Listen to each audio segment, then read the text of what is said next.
BXB. It's in the game! A long time ago, I decided to create a feature in which I would go back and look at games after DLC and things of that nature had come out, after patches, and basically I did it for one game and then it went back. Thankfully though, Rebellion has given me the excuse to come and have another quick look at Strange Brigade on the Xbox One. There's been 2 of its sort of story episodes being released at this point, as well as several new characters to the game, in which you'll be seeing me play through some of those story missions with a couple of the new characters in this video.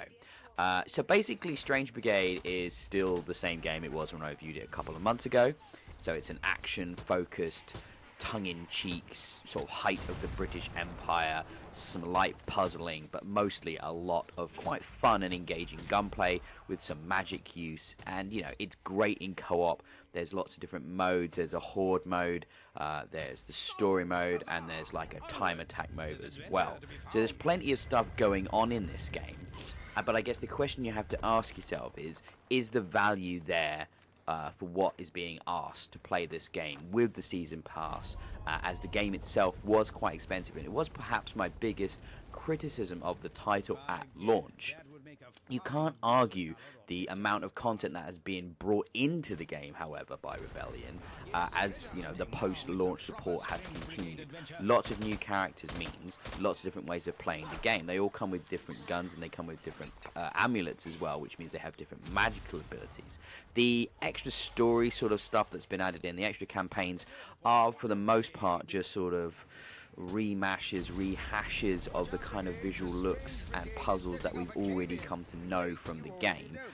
But at its core, the gameplay is fun. I do enjoy shooting huge amounts of enemies. The way I like to do it is put the difficulty on either easy or medium if I'm playing it by myself, and then there's an option to give yourself even more enemies to fight against, and I really enjoy the challenge of being swarmed from all sides at once by so many different opposing forces. I think that's really cool fun. If you're just looking to blow stuff up, shoot things in a various sort of period setting, I had a really good time with this game in that regard.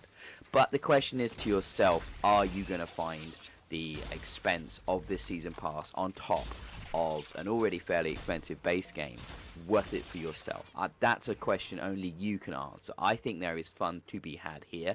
It's definitely more fun with friends. So if you have a group of people who have all got this game and you're looking to get into it now with the DLC, with the additional characters, with the extra levels, it's a really good time to do it. There's more ways of playing the game than there ever has been before.